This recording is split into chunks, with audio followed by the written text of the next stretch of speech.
मान लीजिए आपके पास 6 चॉकलेट है।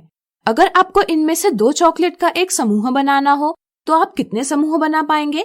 सोचिए सोचिए। चलिए हम बताते हैं। अगर 2 चॉकलेट का एक समूह बनाना हो तो 6 चॉकलेट में से 6 विभाजित 2 समूह बनाए जा सकते हैं, यानी कि 3 समूह बनाए जा सकते हैं।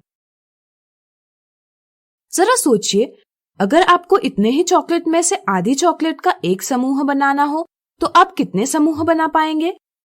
यह पता करने के लिए आपको 1/2 से 6 को विभाजित करना होगा। यहाँ हमें पूर्ण संख्या को भिन्न से विभाजित करना है। जैसा कि आप देख सकते हैं, 1/2 चॉकलेट का समूह बनाने के लिए हमें प्रत्येक चॉकलेट के 2 बराबर भाग करने होंगे। इसलिए 6 चॉकलेट के 2 बराबर भाग बनाने पर हमें 6 गुना 2 भाग यानी कि 12 भाग प्राप्त होंगे। हम कह सकते हैं कि 6 विभाजित 1/2 बराबर 6 गुना 2 बराबर 12।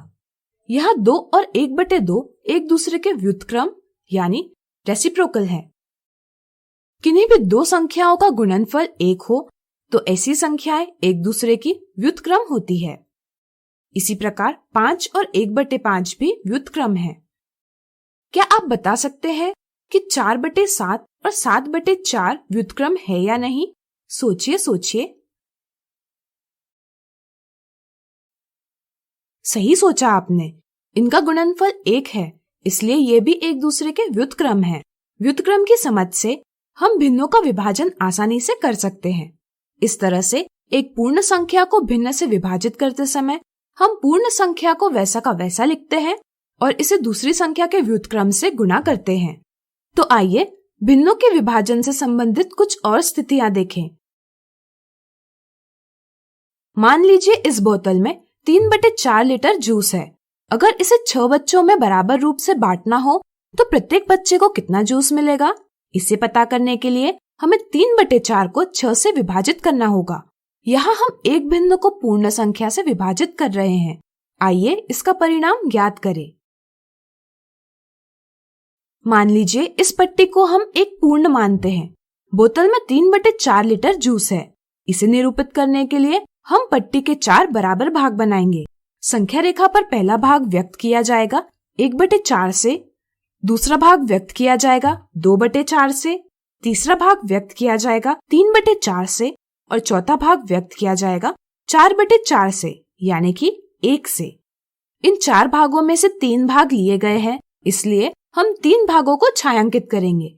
ये 3 छायांकित भाग व्यक्त करते हैं भिन्न 3/4।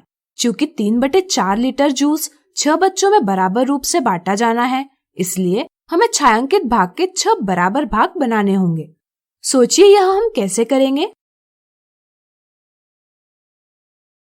चलिए हम बताते हैं। इसके लिए हमें प्रत्येक भाग को 2 बराबर भागों में विभाजित करना होगा, जिससे कि छायांकित भाग के कुल 6 भाग बन जाए। अब यहाँ कुल 8 भाग है। आइए इन्हें संख्या रेखा पर व्यक्त करें।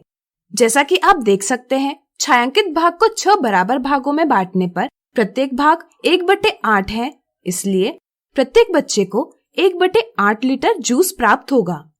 इसलिए 3/4 विभाजित 6 बराबर 1/8 है। गणित में 3/4 विभाजित 6 को हल करने के लिए हम पहली संख्या 3/4 को वैसा का वैसा लिखते हैं, फिर इसे दूसरी संख्या 6 के व्युत्क्रम 1/6 से गुणा करते हैं। इससे हमें परिणाम प्राप्त होता है 1/8। 3/4 विभाजित 6 बराबर 3/4 गुना 1/6 बराबर 1/8 है। इसलिए प्रत्येक बच्चे को 1/8 लीटर जूस मिलेगा। इसलिए ध्यान रखें कि एक संख्या से विभाजन का अर्थ है उसके व्युत्क्रम से गुणन। अब मान लीजिए अगर हमारे पास 2.5 मीटर यानी कि 2 और 1/2 मीटर लंबी रिबन है और हमें इसमें से 3/4 मीटर यानी कि 3/4 मीटर लंबे भाग बनाने हो तो हम कितने भाग बना पाएंगे? सोचिए सोचिए। सही सोचा। यहाँ भी हमें 2 और 1/2 मीटर लंबाई को 3/4 मीटर लंबाई से विभाजित करना होगा। लेकिन यहाँ हम देखते हैं कि 2 और 1/2 एक मिश्रित भिन्न है। भिन्नों के विभाजन में पहले हम मिश्रित भिन्नों को विषम भिन्नों में परिवर्तित करते हैं। जैसे यहाँ हम 2 और 1/2 को 5/2 लिखेंगे, तो अब विभाजन बन जाएगा 5/2 विभाजित 3/4। तो बताइए इसे हम कैसे हल करेंगे? सोचिए सोचिए। सही सोचा। हम पहली भिन्न को वैसा का वैसा रखेंगे, फिर विभाजन का चिन्ह बदलकर गुणन का चिन्ह लिखेंगे और फिर दूसरे भिन्न का व्युत्क्रम लेंगे, यानी कि 5/2 विभाजित 3/4 बराबर 5/2 गुणा 4/3 बराबर 10/3, यानी कि हम 2.5 मीटर लंबे रिबन से 3/4 मीटर लंबे 10/3 भाग बना पाएंगे।